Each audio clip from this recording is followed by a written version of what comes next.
লাউয়ের খোসা দিয়ে মজাদার একটি ভর্তা বানানোর জন্য আমি এখানে লাউয়ের খোসাগুলো কুচি কুচি করে কেটে নিয়ে একটু পানি দিয়ে সিদ্ধ করে নিলাম, আর তারপর পানিটা ঝরিয়ে নিলাম কিছুক্ষণ পর।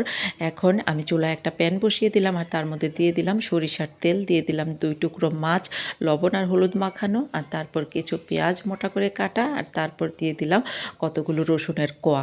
এখন এইগুলো একটু ভেজে নিব। রসুনের কোয়াগুলো ভাজা হয়ে গেছে, আমি তুলে নিলাম, আর এখন মাছগুলো উল্টে নিলাম। এ পাশে দিয়ে দিলাম কিছু কাঁচামরিচ। এখন পেঁয়াজগুলোও ভাজা হয়ে গেছে, কাঁচামরিচগুলোও ভাজা হয়ে গেছে। এখন দিয়ে দিলাম যে লাউয়ের খোসাগুলো আমি সিদ্ধ করে রেখেছিলাম পানি ঝরানো, সেগুলো দিয়ে দিলাম, আর তারপর মাছগুলো তুলে নিলাম।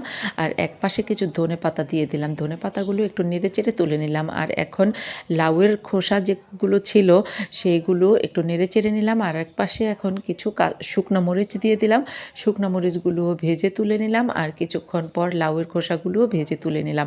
এখন হচ্ছে বাটার পালা। বাটতে গিয়ে আমাদেরকে শুধুমাত্র একটু লবণ আর 1 মুঠো পরিমাণ সরিষা অ্যাড করতে হবে। তারপর সব একসাথে বেটে নিলেই হয়ে গেল বাস, খুব মজার লাউয়ের খোসার ভর্তা। এখন থেকে আপনারাও লাউয়ের খোসা ফেলে না দিয়ে এরকম মজার একটি ভর্তা তৈরি করে নিতে পারেন।